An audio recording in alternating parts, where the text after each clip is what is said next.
mean, I'm not soft most of the time, like most people, like you can hear me 3 exam rooms down, so like I need to like tamper things down sometimes. Those walls are very thick. Good morning, I'm Luchsinger. I'm excited to be here today. Thank you for inviting me back. I must have done something right last year to be invited back again. As she was saying, I'm a family practice doc. I have been here in Madison for 5 years after finishing up my training. It's really fun to be able to talk to groups like this, as well as have a one-on-one relationship with patients and families and things in the clinic. So I recognize some of you from being around here at Black Hawk Fitchburg. I do volunteer in what used to be Yellow Room is now Launch. I can't remember what the new name is, but I volunteer there frequently, and then some of you I've seen in the hospital or in the clinic with either yourselves or families or things like that. So thank you for having me today. As was alluded to, today we're talking about mental health. But before we get into that, let's just go through kind of about me. I grew up in southeast Wisconsin here. Elkhorn's my hometown, and came up here to Madison for undergrad. Worked here for a little while afterwards, testing food products to make sure they were safe to eat. And then got accepted to medical school, uprooted Abby and I to go out west to Western University of Health Sciences, which is just outside of Corvallis, Oregon, in a little town called Lebanon. Came back here for residency in La Crosse with the Mayo Clinic, and then landed at one of the organizations here in Madison. I will say that looking me up on the internet is difficult right now because we're going through a website redesign in our organization. So it's been difficult for the SEO folks to like get things tagged. So it might take a little bit more work to like reach my page, but it is out there. This is my family. As you can see, my wonderful wife Abby. Let's all give a really big clap for her. She keeps me on track. She makes sure that my ADD does not get too hard, and make sure that our family is fed and clothed and looks cute in pictures. So, a big shout out to her. Today, mental health. So I mean, obviously, mental health is a huge thing, and it's gotten a lot of press, especially since the pandemic. I think it goes without saying, and I'm already seeing a lot of nods of like, yes, mental health is something that's on a lot of people's minds. I just want to highlight a couple like example stories that may resonate with some of you. So mental health looks different to a lot of different people in different stages. Maybe you're in that stage right now where it's like, I just feel like a taxi driver. I wake up in the morning and sometimes the kids wake me up, sometimes I'm rousting the kids out of bed where now they're bad tempered because they stayed up too late last night even though we told them to go to bed 6 times. And now you're rushing them out the door to the bus, hopping them in your own bus, and then you're running off to do all the errands, take care of the babies that are still at home, and then it's off to the activities. Who thought that there would be so many activities? Yeah, who thought that like they would have so many different drop-ups and pickups, and even though like you tried so hard to get carpools set up and you tried so hard to get everything set up, you're still like 3 minutes late, and then your daughter's like not happy because you're 3 minutes late, and you just feel like, when will this end? When will I get quiet? When will I be at rest for a little while and not running around? Maybe you're in that stage right now where you just had a baby, or you have older kids and you're trying to balance work. You've just gone back from that 12 weeks, and of course you feel so rested and ready to go back to work after 12 weeks of unpaid leave. Perfect. And now you're going back and your email box is like 6,000 emails deep, and of course there's like those calendar invites that you maybe didn't want to know about, but now that you're back at work, like, oh, that would have been a nice change to know about, and that really impacts the way I do my job. Or you come back and you find out, oh, my manager changed, or we lost the receptionist, and they were really integral to how I did my work, and now how am I going to schedule in all the things that I need to do in a day? How do I make this work? So much stress, so much like tension of like, how do I like make sure that I'm being a good wife, being a good husband, being a good mom, as well as being responsible to my clients and my coworkers. Maybe you're in that stage where every room in your house looks like this. So that you're going and looking at Christmas and looking at that closet that, are there older kids here? Okay. That is hidden away, and you're like, do I really want to unleash all of these things because I already have this? And you just walk around your house and you just feel anxious. Like, what if someone drops in the door and like wants to like hang out? And you're like, welcome to the circus. And you just feel like every time a family member comes over, they silently judge you on how many toys they have bought for your kids. And every time that you want to like do something, you have to like run around in that 25 minutes before, and you're just like, anxiety level is here. You're like 2 steps from like throwing the toys at your children because like they're like, I don't want to clean up, and you're like, it's your stuff. Yep. So I resonate. Amen. Or maybe you're that person that at the end of the day, the kids are finally asleep, and you're just like, I need 10 minutes. And then that 10 minutes turns into 20 minutes, turns into an hour, turns into 2 hours, and all of a sudden now it's 2 in the morning, and you're still like figuring out your Christmas lists, you're still scrolling Facebook, you're having difficulty looking at the clock going, I'm gonna have to be up in 4 hours anyways here, what's the point? And, or it's like, I know that the next day is going to be trouble. I know that I'm gonna have to like see my mother-in-law in a day or two, and that just makes me anxious. I know that like I'm gonna have a hard conversation with my husband tomorrow because he's gonna forget something, because we forget things all the time, I'm sorry. Or you're just looking at the schedule and being like, how do I do this? And the thoughts just run deep in your mind. And then the next morning you wake up feeling unrested. You wake up like dreading the day. You don't want to get out of bed. You don't want to even maybe do things some days because it's just like the burden is too much.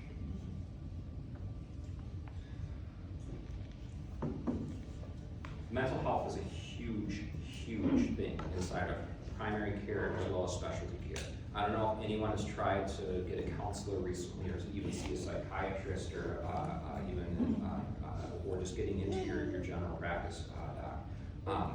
It's difficult. I mean, most waiting lists are several months deep for even like I'm just speaking personally, my next 20-minute appointment that isn't the same day or same week appointment is 6 weeks out. Like people, it's just difficult to get in right now, and that's a global phenomenon that I have way too little time to talk about today. If you have questions about why is it the way it is, I'm more than happy to talk through that and try to help you understand why healthcare can be so difficult to access right now. And on behalf of all healthcare professionals, we're sorry. We're trying to answer your healthcare messages. we're trying to make it work. It's not perfect, and I'm sorry. 1 in 10 healthcare visits right now is related specifically to mental health. So that's like people are coming in because of med management, because they want to talk about something they think they have some sort of mental health problem that they want to just talk about specifically. However, I would say that the number of visits that I have that touch on mental health, near 90%. So mental health goes into just about every visit that we talk about, whether it's we're talking about how's your diabetes, how's your high blood pressure. Let's talk about your kids and their well child visit. Your mental health comes into play with that. How is their sleep? How is your sleep? How are your parenting habits? Like what are the things that are like, how are you getting fed so you can feed your kids in more ways than one? Because I don't know about you, but I struggle with figuring out what's going to be for dinner most nights. So, in 2020, $280 billion were spent on mental health alone, and that's just in the U.S. So it is a huge dollar spend as well because it touches on so many aspects of our life. You can't have good physical health until you have good mental health, and that's why you see the numbers like this. Since 2019, beginning of COVID, we've seen a 30 to 50% increase in how often billing codes are being put in the charts on mental health related diagnoses. So that's not even like the major depression with like having crazy like thoughts and needing to be put in the hospital. This is like all mental health diagnoses, obsessive compulsive disorders, dealing with ADD, ADHD, things like that. All of these things, you've seen a huge number of increased diagnoses being placed in charts just because mental health's been a challenge because there's been so much that's changed in the last 4 years. 1 in 4 people that you look around right now are struggling with a major mental health issue, whether that's anxiety, depression, any of the other things, bipolar disorder. If you look around you, statistically at each table, there is at least 3 people that are struggling in a major way with mental health. Other statistic that I don't have up here is that in your lifetime, you have a near 90% chance of having an exacerbation of some sort of mental health issue. Just about everybody during some point in their life suffers from anxiety, depression, whether that's situational, whether that's chronic, whether that's postpartum, whether that's grief response. Somebody, it is a near certainty that you're going to struggle at some point in your life with a mental health crisis. What do these things look like? And I mean, I could go into a lot of different things on what do a bunch of different mental health diagnoses look like. I'm going to stick with common things being common and talk specifically about anxiety and depression today because those statistically are the 2 biggest things that are out there. Some of you who were here last year, you might recognize some of these slides.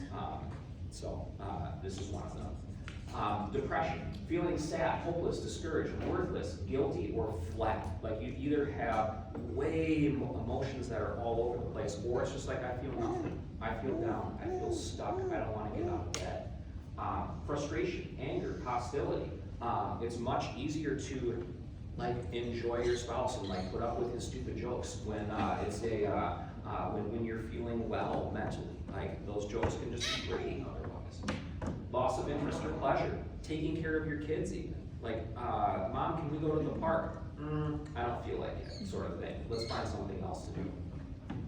Change in appetite or weight, and that can be weight gain or weight loss. I've seen people lose 20, 30 pounds because of anxiety and depression, because they just don't want to do anything, or they feel like, gosh, my anxiety is so much that like I'm just running rapid, and I can't even stop to have time to eat, or like I'm having nausea or vomiting or GI issues because of this, and nothing tastes good, nothing sits right. Use of alcohol, tobacco, or illicit drugs. That's not something that's talked about at church that often. It happens. It happens. Sleep disturbance. Now, that's in addition to like, my kids are not sleeping because they're teething, or my kids are not sleeping because they're waking up in the middle of the night with a wet bed. Like this is, like that's part of it, but also, like as we were talking about before, falling asleep, staying asleep, struggling with those thoughts, those emotions as you are trying to quote unquote relax and go to bed. Fatigue. So a lot of people will say, I feel just tired all the time. I can go to bed and sleep for 9-10 hours and I still wake up feeling exhausted. Neurocognitive dysfunction. That's a lot of letters in that one. So what that means to me is that I'm having trouble processing life. I'm having difficulty dealing with all of the schedules. I'm having difficulty dealing with focusing. I am struggling with how to apply things that I know that I should be doing. For some people, thoughts of harming self or others, once again, something that's not talked about in church circles that often. Those thoughts happen. Those thoughts happen, and they sometimes are thoughts that you can't control. And then people feel very scared and out of control with that. Like, where did this come from? Like, I don't want to hurt myself. Where did this thought come from? Like, why? I mean, maybe I just maybe I'd be better off not being here. My family would be better off without. And sometimes those thoughts just come into people's heads, and it's not like you're trying to think them, but sometimes they happen. Hallucinations. That's a more rare one. If you feel like, gosh, I'm seeing things that other people aren't, I'm hearing things that other people aren't, or there's a friend. I don't want to say this jokingly, but like, so there are some people that it's like there's somebody standing right over there, and they're watching over me, and it makes me anxious, it makes me nervous, or sometimes even after grief response, I feel like somebody else is in the room with me.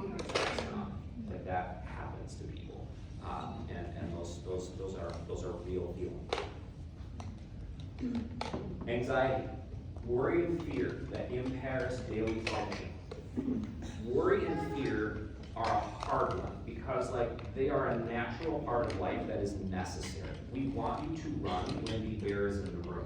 We want you to be anxious when your child is running out in front of a moving car.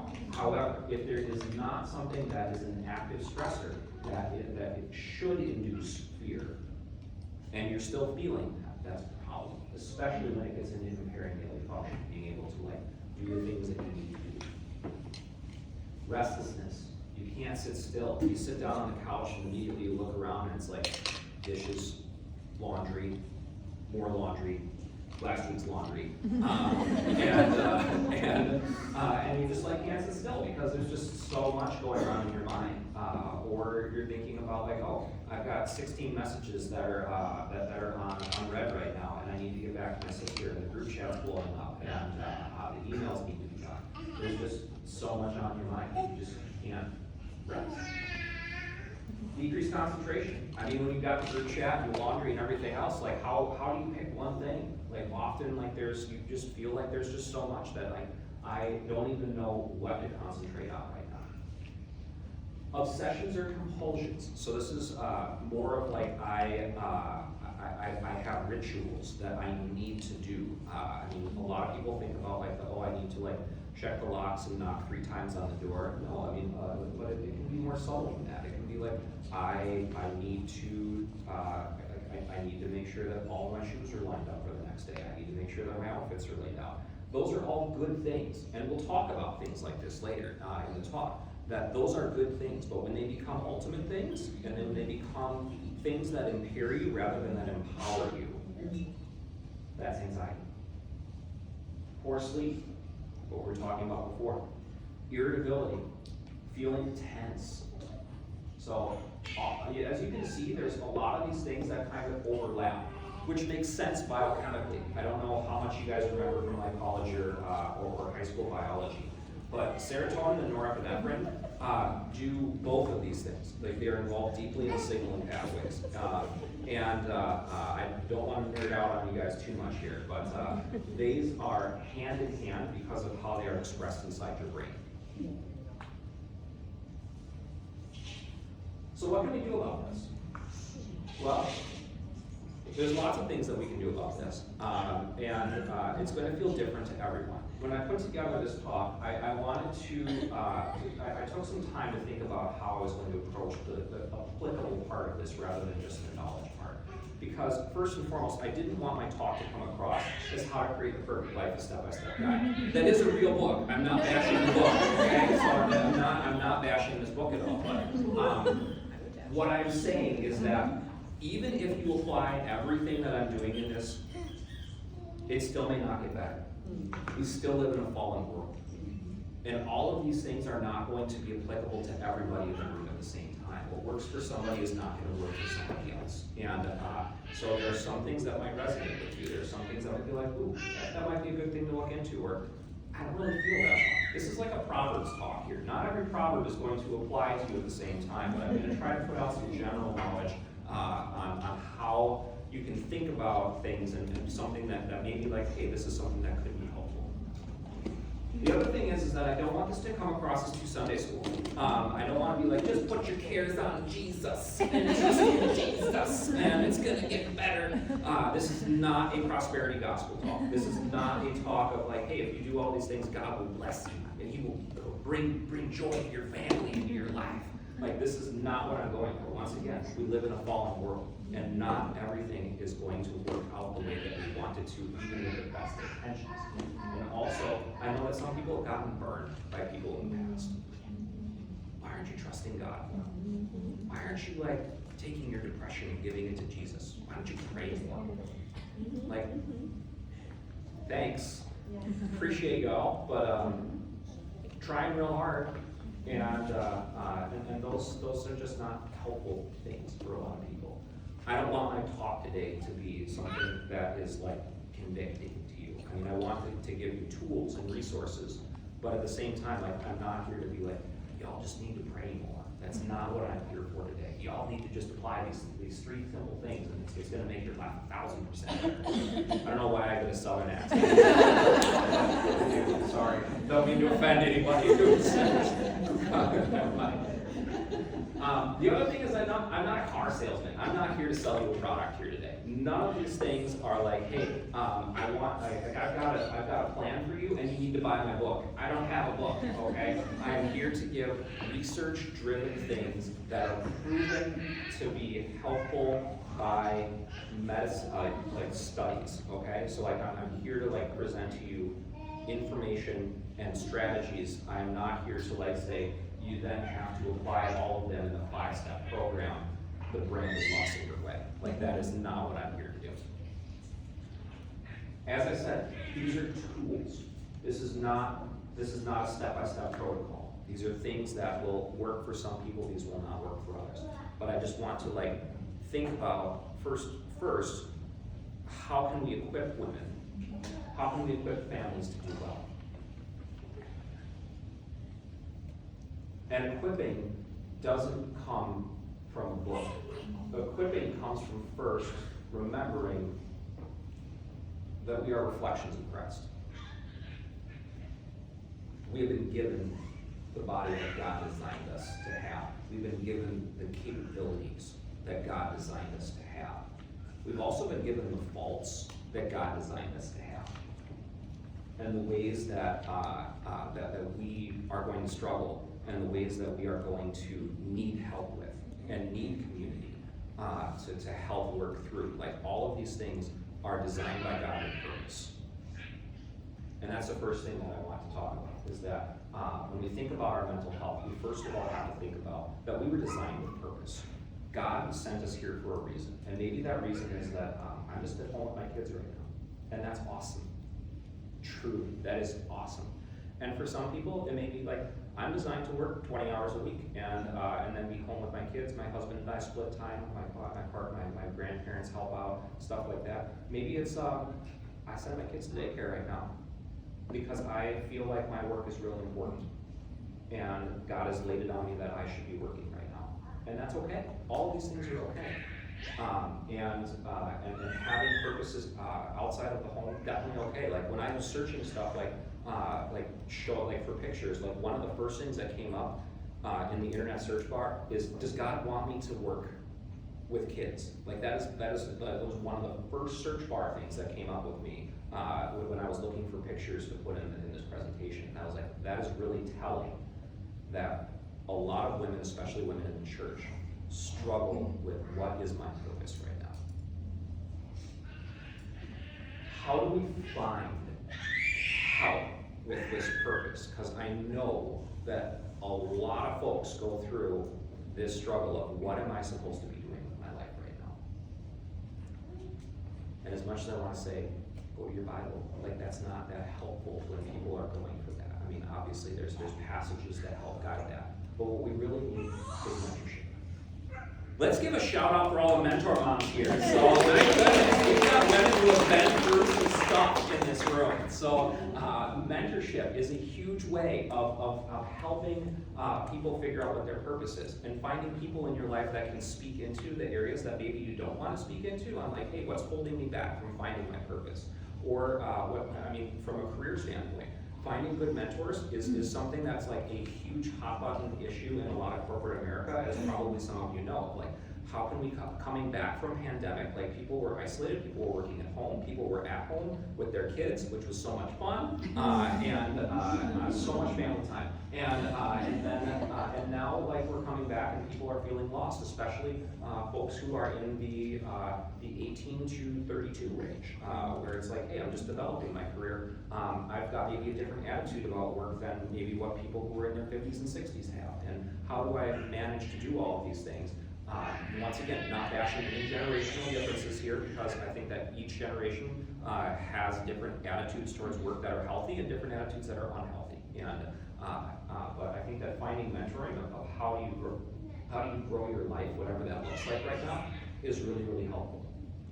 The other thing is kind of understanding yourself. And I mean, there are a lot of different ways out there to understand yourself. Once again, I'm not plugging anything here in particular. These are useful tools. Enneagram, Myers-Briggs, like finding out how you work is really, really helpful. Like even finding out like I'm a morning person. And I mean, most people can pretty easily say I'm a morning person or I'm a not morning person by the time that they turn like age 24.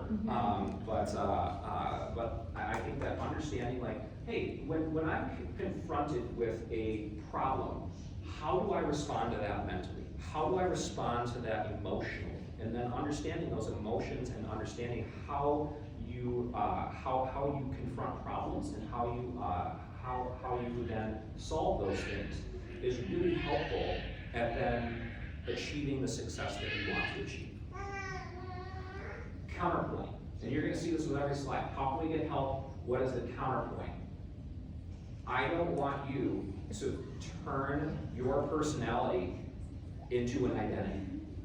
Remember, our identity is through Christ, not through our personality, not through things about us, our job, our motherhood,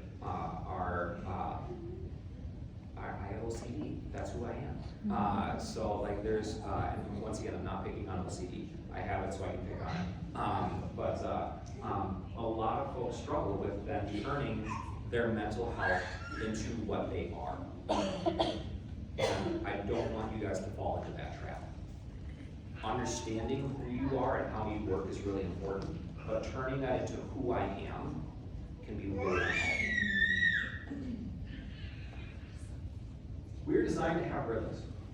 So that's really hard. And I realize that a lot of people are like, that's funny, Luchsinger. You're funny. Because we're in a time that like, hey, this is like rhythms are changed on a weekly basis. Absolutely. I mean, we have rhythms kind of in the grand scheme of things. God designed the world to have light, to have day, and he had holidays to remember things in. They had sacrifices and that we don't celebrate anymore. We had high holidays and things like that as part of the Jewish faith that have then translated into a lot of the same holidays or similar holidays in the Christian faith. So God designed us to have remembrance and to have times that we're thinking about different good things and hard things that have happened in lives. But a lot of people struggle with how do I work with the day-to-day rhythm? How do I work with, today my kid wants to wake up and do a nap at 3:30, and the next day they're not tired at all, they don't go down until 3:30. How does that look? Well, the first thing is that I want you to get out a calendar. I mean, that is a sometimes triggering thing for some people, like, oh, I want to be, I really want to have good rhythms, I really want to have things written down, I don't want to be running between stuff. Yeah, having a calendar and giving it the eye test and sitting down with your spouse can be really, really helpful to have a shared vision of how we're all plugging into the family together. Also, like looking at that week of like, hey, this week is going to be a lot of, like we got the Nutcracker dance coming up this week. And there's going to be a lot of rehearsals and a lot of extra things. We're going to need more help and we're going to need more time and maybe we need to order out a couple meals and that's going to be okay this week. And the next time it's like, hey, this is going to be like all families coming over for Christmas Eve.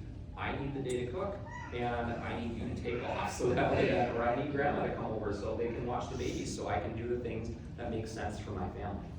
So having a shared vision between you and your family on what looks right to you. And for some people, that's they've got 4 kids and 5 different sports and they're okay running around to different things. And for other people, that just sounds like, oh my goodness, I'm never gonna sleep, just when I say those things. And having like one activity or minimal activities, or I'm homeschooling and that's my activities, those are all okay things. And finding out what the right balance is for your family in the season that you're in is really important. Another thing you can do is just take a friend out to coffee and ask them hard questions.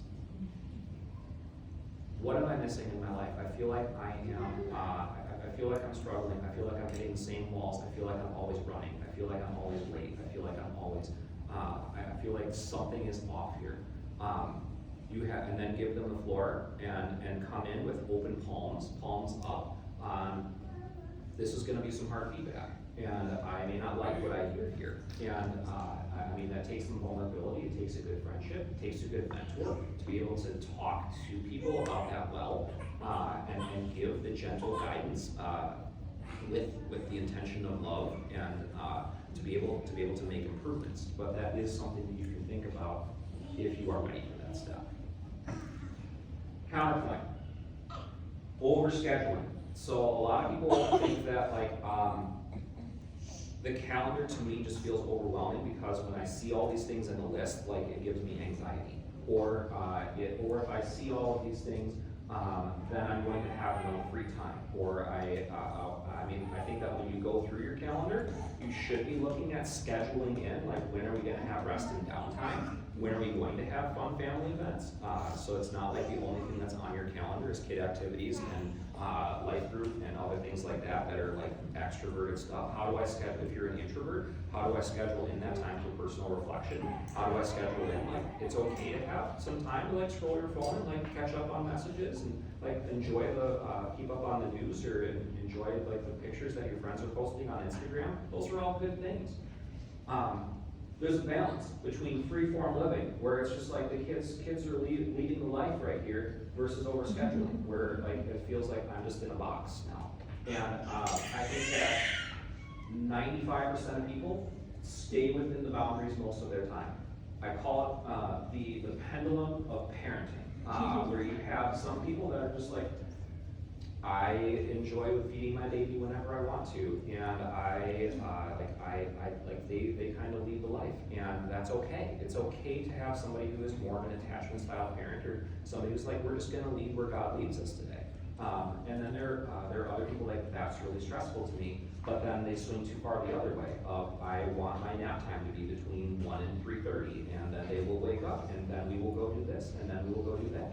And that can be really anxiety producing as well, and all of a sudden your kid goes, no, not doing that. So, I want you to be somewhere in a happy medium between these things. So, think about the pendulum, where we are on the pendulum, what feels right to you, and once again, these things are going to feel different around the table to everybody. We're designed to have order. Order can mean a lot of different things. Order means having, some people, this is a name that brings up some strong feelings for some people. Dave Ramsey says, does your stuff own you, or do you own your stuff? And I want you to be in a point where you feel like I have ownership of my life. I have a schedule built out. I have the ability to have my life feel like it has a resemblance of lack of chaos. How can we do that? Well, we can get help. We can declutter. For some people, that feels normal to them. This would be oh, this is a really cute living room. For other people, I think I could do without the little end table on the side there. That would be perfect. And so it's going to feel different to everybody on what feels right with their home and what feels right with the clutter and the amount of toys and the amount of activities. So once again, there's no perfect solution to this. All of these are correct answers if it works for your family. Budgeting. Budgeting can be a real, once again, trigger word for some people because they're thinking about that talk with their spouse about how do we work with money in our house. For some people, it's the opposite way, that I feel controlled because my spouse does all the finances, and I feel like I don't have money to spend, or I feel like I'm fighting with my spouse about, he thinks that we can buy groceries for $125 per week. And that is something that is a struggle. And sometimes being on a shared vision, just like with your calendar, with your money, can be really, really helpful. Sometimes finding a financial plan of I really don't want to work anymore. How can I make this work? Where are spots in my budget that I can make up, either now or for retirement later? That can be really helpful. I'm not plugging any specific folks, but there are some, I know that there are a lot of folks that are connected to Blackhawk that have actuarial sciences or investment backgrounds. And so there are resources out there that are both community as well as community that even boasts of this church. Meal planning. Once again, really a lot of people think strongly about that. Meal planning can be really helpful to try to figure out what's for dinner that night, so then you're not struggling you get to 5:25 and kids need to eat. I don't know how it happens, but kids need to eat again. So sometimes having that control and having that order of what's on the menu this week can feel helpful. Once again, not for everyone, and different budgets allow for different things. So for some people, it's like, we're gonna eat out on Friday nights, and for some people, like, I'm not in that season right now, we're paying off debt, we're going to school, I'm working 2 jobs already to support our family, my husband's busting his butt to try to move things forward, and that just doesn't work for everyone. So once again, having a shared vision about what order looks like in your home and your finances and just in your daily routines can be really helpful. Counterpoint, perfectionism. I don't want your stuff to own you, but I also don't want you to be stressing out about how do things go? Who am I judging to? Like who's judging me, and who am I held responsible to? What is what's right for you and what you figured out between God. Your mother-in-law can have opinions, but that doesn't mean that that's right for your family. OCD. So perfectionism and OCD are different because OCD, where people have like compulsions, people have hoarding, people have like they have to have symmetry, they have to, everything has to be right. That is a difference between like I just want things to look right. Perfectionism to me is more of like I just want it to be right, but I'm able to do the things that I want to do and need to do, despite like my need to be right. The OCD is much more of like my habits control me.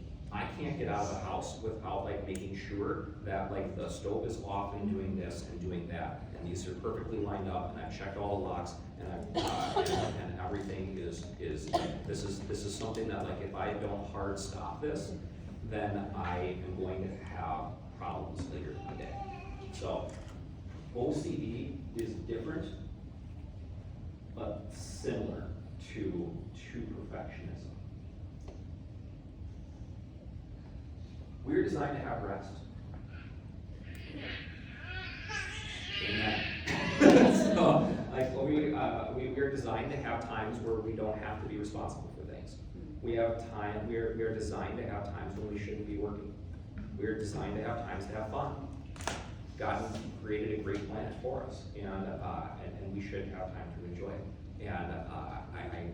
And with that, like if you don't feel like you're getting rest, whether that's you don't feel like you're getting sleep, whether that you're having trouble turning your thoughts off at night, whether you feel like I'm tired all the time during the day, you should go talk to your doctor about that. We're happy to talk about those things with you, and just talking through, like we're going to ask a lot of questions about what does your daily routine look like. Those questions that we ask in the beginning. Hey, how are you? How's your life? How's work? How are your kids? Like those are questions that we're asking on purpose. It may seem like small talk, but that's telling me how are you doing mentally? How are you doing with your rhythms? What are the family relationship issues that you could have? What are the spouse relationship issues that you could have? What are the things that have popped up since the last time that we talked? And how much time do you have in your life? If we're thinking about like, hey, we're talking about your diabetes and your sugar's way out of control, but you have been working 65 hours a week and have no time to exercise and you're catching meals on the go, like those questions are really helpful to me to figure out what are reasonable things that we can work together with. So what may seem like small talk to you is actually business talk to me. So be ready. But please, if you are struggling with things, go talk to your doctor, especially if it's like, I'm just tired all the time and I'm angry, I have no energy, my kids want me, I feel like I can't give the time or space that I want to with my kids. Sleep training, once again, trigger word for a lot of people. So a lot of families have different feelings on sleep training and how that works in the first 2 years of life, or later in life if your kids are getting up out of their bedrooms in the middle of the night, if they sleep in your own bed, if you are going in and like laying down with them. A lot of parents have strong feelings about their kids and sleep, and I want to respect that, but at the same time, I want your family to work. So if you go in and talk to your doctor, to a psychologist or a counselor, they'll talk about sleep and how can we make sure that we're having healthy sleep habits, and how can we set up rhythms, and how can we give you resources on how we can make sleep work for your family. You also just need to go to bed. So, I mean, that's part of it. I mean, I struggle with this too. Was I up at 12:30 making this PowerPoint last night? Maybe. So, do I need to practice what I preach? Absolutely. And just going to bed and making sure that you have time for your own rest, that is integral. Screen time. The average American in 2022 spent 4 hours and 3 minutes on their phone per day. So whether that's like the screen running in the background, but when you look at the data, the average screen time for an adult is about 4 hours and 3 minutes. And for people in Gen Z and in their teenage years, it's more than that, way more than that. So I think that having strategies about screen time control can be really helpful if you feel like, gosh, I just don't have time for anything. I encourage you to look at that data. Once again, it's not a fun thing to look at the first couple times that you do it. And for some people, figuring out what things are things that they want to control and what things can be passed off is a reasonable thing to do. I'm not saying that people have the resources to do this all the time. Not everyone can hire a cleaning service or a lawn mowing service. I get that. But if you're just like, this doesn't bring me joy, and I don't want to have control over this. I had a friend, or I had a resident that I worked with when I was a medical student. She had 2 kids and was working 85 hours a week. And she was like, I hire a cleaning service because I like to see my kids. And she wasn't making that much money at that time because residents don't make that much money. But she put it in her budget specifically because she didn't get joy out of cleaning. Some people do, some people don't. And she just wanted that time to be able to spend with her kids and not have to worry about the toilets in her house. So, will this work for everyone? No. Will everyone have the budget for it? Not always. Is it something to think about? Maybe. Counterpoint. Treat yourself. When you give yourself small dopamine hits like that, where you are doing things that like, oh, I got through this thing, and now I'm going to reward myself with whatever, that ingrains new habits in your mind. And the idea of I did something great, and now I need to reward myself, can have consequences. Not always, but can have consequences. So you need to be careful about how you reward yourself and what habits you are ingraining in your mind. As we talked about, the other counterpoint is that if you feel like you are not resting, you need to go talk to your doctor. We're designed to have community. I'm glad you're all here. This is great. How do you get help? You find, you're designed to be in large group community, you're designed to be in small group communities, you need to have friendships, and you need to have a relationship with your spouse. So how do we get help with that? Community groups. So if you're not in a small group that's looking into your life and leaning on each other and learning about God and how He's working in your life in that moment in time, I encourage you to think about a community group. Once again, don't want to make it something that's like adding extra things to your life. It's not a checkbox on the road to salvation, but it can be really helpful to help breathe into your life and help have that relationship with Christ. Date nights. Date nights are important. I can't put pictures up on this, but the physical aspect of your relationship is important too. So I'll be quick out of here real quick. So having set times for romance, whether that means going out to dinner, whether that means, hey, I'm going to stop by with lunch, or we're just going to do something quick. That means a lot to your relationship. Therapy is also really helpful because as we go through community is messy. And we live in a fallen world, and people burn each other, and sometimes you need to have boundaries put up, and sometimes you need to talk about things that have happened in your childhood. Sometimes you need to talk about things that are happening to you right now, and having a professional go through those things with you, especially like how are your emotional responses to that? How have you learned how to deal with conflict? Like sometimes that takes some time and relationship with a professional who's gone through this before and has teaching on how they can apply research-driven principles to your life can be really helpful. Counterpoint. you need to have time alone too. And all the introverts say amen. You need to have time to, especially if you're struggling with purpose, especially if you're struggling with how am I supposed to be living my life, you need to have time to be able to process that. I know a lot of people like have their headphones in all day, they're listening to a podcast, they're listening to they've got YouTube videos in the background, whether that's kid YouTube videos or your own. We're a very plugged in society. Having time to like stop and think and write down what we're going through, if that works for you, or like just pray through stuff, like you need to have that time, whatever that looks like to you, to be able to analyze where you are at in your life and be able to move forward.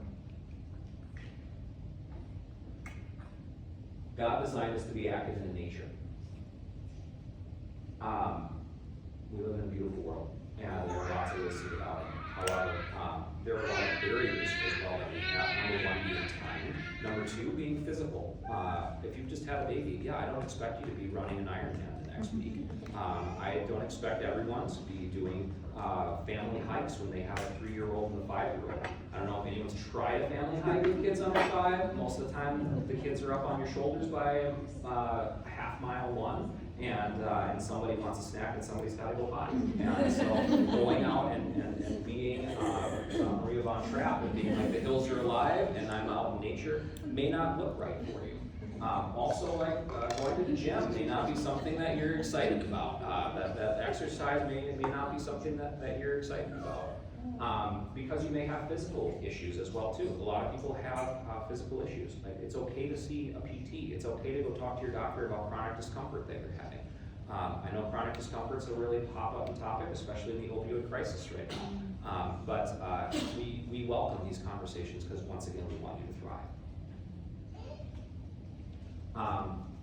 Some people struggle with body consciousness as well too, and they just don't feel like they belong at the gym. I mean, a lot of people have a stereotype in their head of like, I don't belong in the gym. But there are a lot of people that would be considered very healthy that also feel like they don't belong in the gym either or doing something. So if you are struggling with body conscious issues, if you're struggling with like, I don't even know where to start with where to get with how to be active, talking to a physician, talking to a personal trainer, if that works for you. Trying different things, trying different classes, also very okay to do. And figuring out something that works for you in the time that you have. Counterpoint, escapism. We see so many people on social media that are like, oh, I went to Aruba, or I went to the hills, or I went to wherever, because I just wanted to abandon my life. And I don't want that for you guys. I want this time away to not be like, oh, I just need to get away. This should be time that we're spending to be able to plug back into the rhythms of our life and create space in the rhythms of our life for rest and create times where we are touching grass and enjoying the world. Like that should be part of our rhythms. But if we are using it instead as an escape from our lives, that's less healthy. We're designed to have humor. I mean, God designed this. So, like, I mean, this is the spare parts animal. Like, we are designed to have humor in our lives. We're designed to laugh and have fun. The counterpoint is that you gotta watch out for what your humor is. Like, if you're turning into like dark humor or sarcasm, like that can be an indicator. There's so many dark humor memes out there. I had to be really careful about finding good one. And I mean that's fun. Like we love to look at memes online. We love to have dark humor. But what we see and what we read changes our thought processes. And by having sarcasm and darkness be a first response, that can once again create unhealthy things. Not saying you shouldn't read memes, they're hilarious, but I think you need to be careful and discerning about what you are reading and what you are in. The other counterpoint is that, like, I don't want you to be like, haha, that's so funny, I'm struggling on the inside, and I'm so enjoying this conversation, even though I've got all these thoughts in my mind about all the things that I need to do in the to-do list. We shouldn't be smiling through humor. Smiling just because we think that's the right thing to do. I want you to enjoy humor, but also, like, if you are having trouble with, like, engaging with things that are normally enjoyable, if you are struggling to motivate yourself to do things that you once thought were fun or aspirationally could be fun, you need to go talk to somebody about that, because that can be unhealthy. That can be a marker for unhealthfulness. The last thing that I want to do is just talk about in the Christmas season here, where we celebrate the advent of Christ and the second coming of Christ, as well as just look back to how he was there. We're meant to have hope. God designed a perfect world. We screwed it up. And but with that, God gave us a promise. And we need to lean on him, not on our own personalities, not on our own lives, but like how God designed us to be looking forward towards something that's better than what we have right now. And I'm hopeful that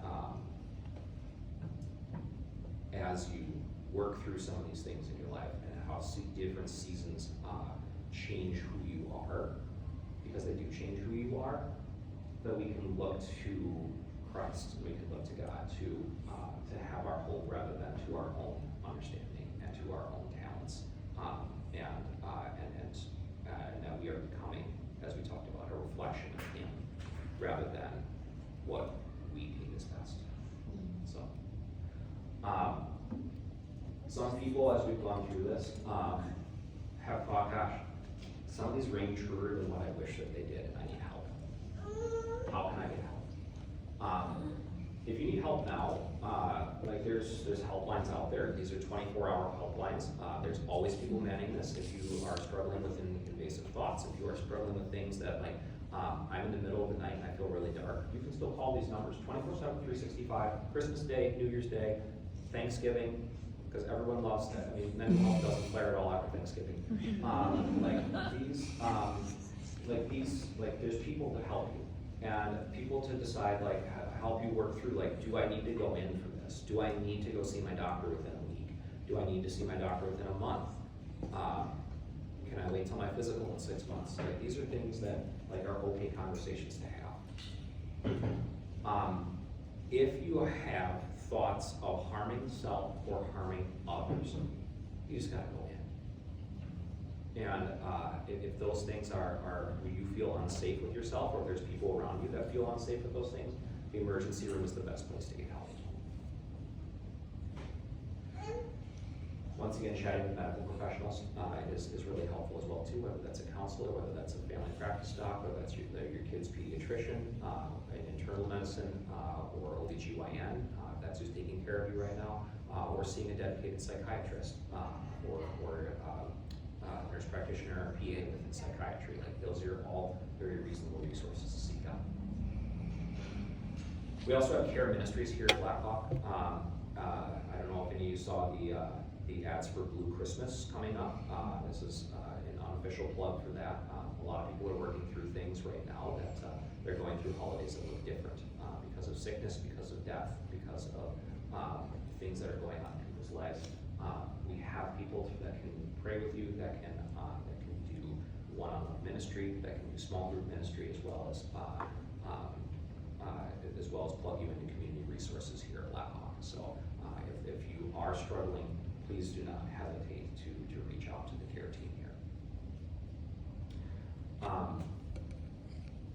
I have some discussion questions for you guys. I think these have been handed out to the folks as well too. I just want to say thank you for inviting me here today.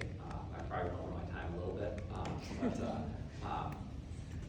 it's an honor to talk to you guys. You guys are doing really good work, and I just want to get out my pom-poms and like cheer you guys on. I'm really terrible in a cheerleader suit. There are pictures from high school to prove that that Abby has not seen.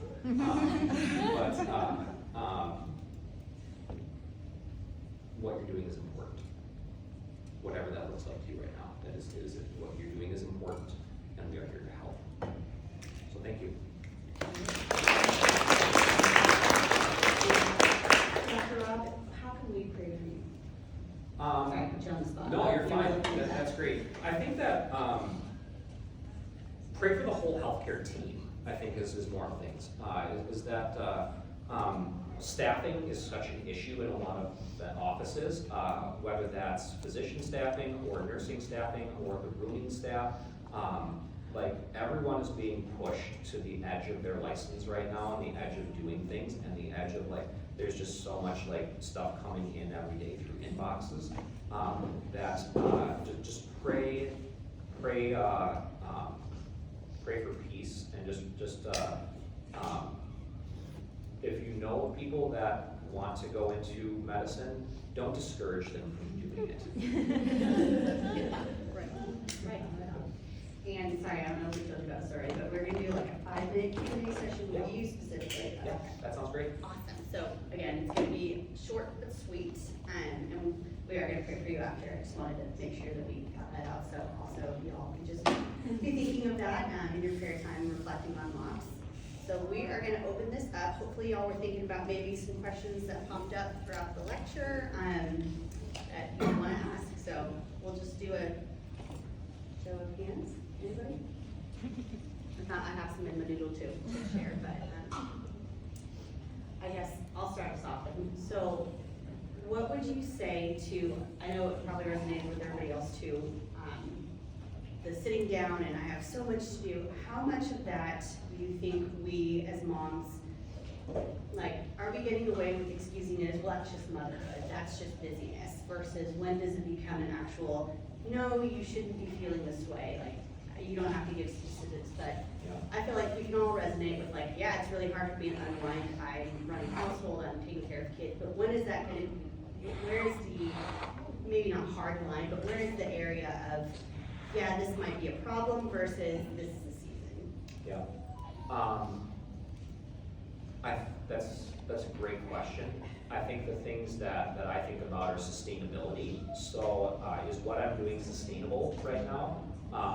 And is what I'm doing encouraging good health habits inside of me? Am I able, like, is this a rough week, or has a rough week turned into a rough month, turned into a rough year, sort of thing? So I think that when you are thinking about things, think about sustainability, think about how does this make me feel? Like when I look at the upcoming week, like am I excited because this is a busy schedule? Is this like, I'm nervous because there's a lot, but I'm still excited about it, or am I dreading this? So it's all about like the attitude, the sustainability, and then am I meeting the goals that I want to meet? Does that make sense? Does that answer your question? Answer mine. Okay. Yeah. I want to know if there's a new, like the target sleep hours for adults. Target sleep hours of sleep for moms. So when we look at what most people's sleep habits are, it's an average of 7 to 9 hours per night. Some people will need more, some people will need less, and everyone's like, that's funny. So I think that what is right for your body may not be right for other people's bodies, but I would encourage you to set up habits that allow for 7 to 9 hours of sleep per night. Goals. Yeah. Do you have any advice for walking alongside of friends who might be, you can identify some things in their lives and through conversations that they have that they might be struggling without being like, hey, you're really struggling with mental health, you should do these 5 things and feel better. Like, how can we have conversations with friends who might be struggling? Yeah, great question. How do we mentor other people or just be a good friend? I think that when thinking about walking alongside somebody, I think that most people aren't looking for people to jump in and solve their problems for them. I would encourage reflective listening and just be, how does that make you feel? Wow, how are you struggling right now?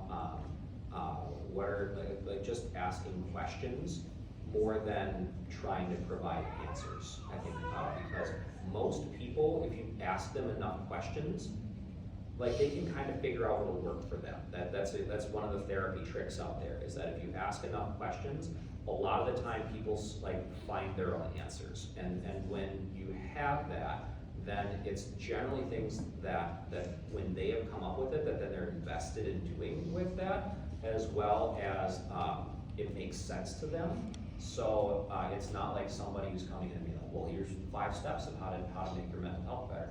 Here's the 7 baby steps or whatever. Like that applies to some people, doesn't apply to everyone perfectly. And are they generally good at good things? Absolutely. Are there generally great books out there? Absolutely. Is it going to be a hit the first time? Maybe, maybe not. I mean, if you really feel like this friend needs to have professional help, I would consider asking things like, who are you talking to about this right now? And is it helpful? Do you feel like you're getting the answers that you need? Or do you feel like these conversations are useful? And then, gosh, if they're not useful, if they're not helpful, and like you feel like you're wasting your time and spinning your wheels, have you thought about talking to a professional about that? Because what it seems like is going through is really hard. And then just kind of gently leading into that, where, because I mean, some people say like, yeah, I'm really struggling with talking to about people, but I've got people that I want to talk to about it, or, but other people are just like, I feel like I just am not getting the answers and results that I want, and then gently leading into, who are you talking to about this? Have you considered talking to a professional about it? Could be a way to frame it. So then with speaking to a professional, like as you mentioned too, Yeah. we've seen that it can take months, so obviously getting in on cancellations, but do you have like tips for what to suggest to that friend, or, you know, even for yourself in the interim Yeah. while you're waiting? So many healthcare organizations partner with on-demand services. So the healthcare organization that I work with has on-demand services. So like if someone's really struggling and just needs like kind of more crisis counseling, I'd explore those like short-term options as they are developing a long-term relationship with somebody. If somebody is really struggling to the point of like they're really held back by their mental health, then obviously you need to refer them to a higher level of care, like an emergency room. But if it's just like I need someone to talk to now to kind of work through situations and to kind of give myself some advice, those on-demand counselors can be really great. There are lots and lots of websites as well too, like BetterHelp and things like that. Once again, not plugging anything specifically here, that offer those counseling services. A lot of organizations will help pay for those things as well too. You just need to talk to your either care management or insurance team or whatever on what sorts of more on-demand services are covered or what your cost would be with that. But that seems reasonable.